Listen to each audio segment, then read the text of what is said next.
In this video, I am going to show you how to obtain your details on Wise. You must initiate a balance in one of the supported currencies. Please ensure you reside in the country where the Wise balance service is accessible. Follow these steps. Acquire your account details.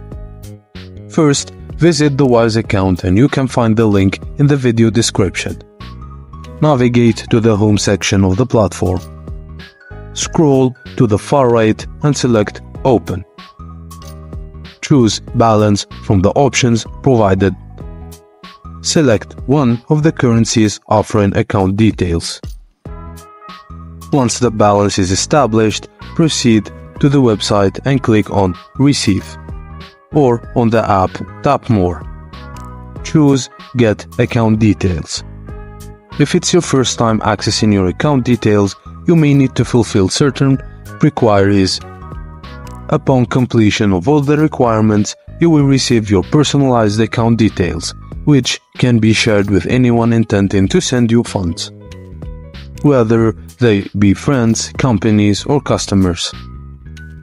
For more detailed information on obtaining an account ownership document and understanding the requirements for your personal Wise account, refer to the guidelines of the site.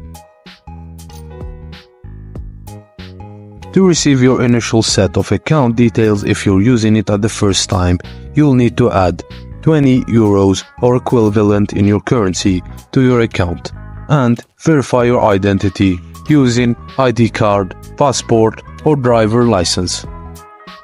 For accounts receiving USD or Euro details, you will be required to provide a photo of your ID and a separate selfie for identity verification purposes. And that's it, guys. Thank you for watching, and please don't forget to like and subscribe for more.